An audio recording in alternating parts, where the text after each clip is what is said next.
All right. So I'm with Randall here today. We just had the Restore Women's Rights speech. That's right. So they were speaking out against this transgender ideology that claims that men can be women, women can be men, boys can be girls, girls can be boys, and a whole bunch of issues as well.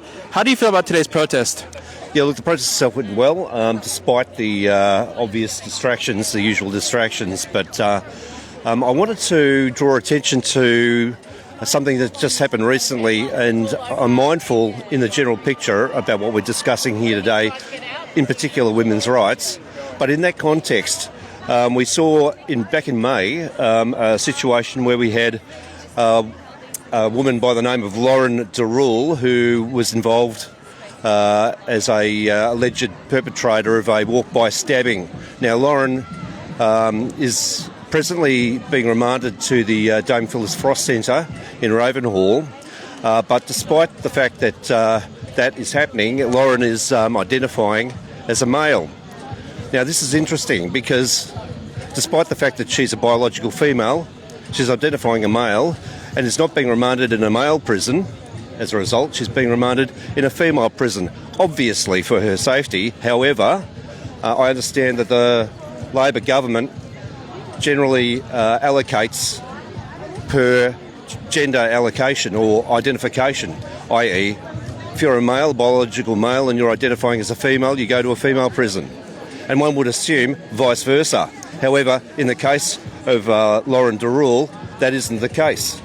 So what we're saying basically, in short, is when we come to issues around the Giggle versus Tickle case, for instance, where biological men are allowed on a biological female's date site, we have a biological female who is being retained and acknowledged as a biological female, retained in a female prison.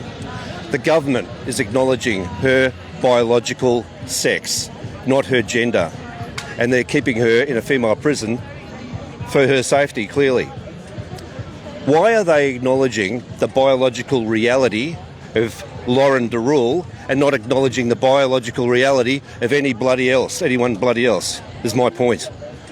Okay, Lauren is getting away with being acknowledged by her sexuality, if you will, and her gender identity is not being acknowledged in this case, and I'm saying that the government seems to be quite happy to allocate wherever they feel fit, okay, and it has nothing to do with gender. And really, if you look at the Lauren Derule issue as an example, it would nullify the whole insistent push in the Giggle versus Tickle case, etc. And I just want to raise this as a point of law, I guess, of example. Something just recently came to my mind, and I think we ought to be looking at that example where a biological female is being acknowledged as a biological female, for once. Who identifies as a male, but regardless is being acknowledged as a biological female, if that makes sense. Well, thank you so much for this conversation. I mean, it's definitely an eye-opening that in 2020 we're allowing biological males into women's-only spaces, prisons, and sports. Absolutely. I mean... And supposedly vice versa, Well, you don't see much of that in the vice versa. You don't see much of that, and why not? Yeah, you don't see trans men dominating men's sports or entering men's... change rooms, whatever. Prisons. No. So why is it that trans women entering women's spaces is problematic, but not trans men entering men's spaces? I'm not necessarily suggesting that it's not a women's rights issue, but maybe it's bigger than that, huh? Yep. Okay. Thanks very much, Jan. Cheers.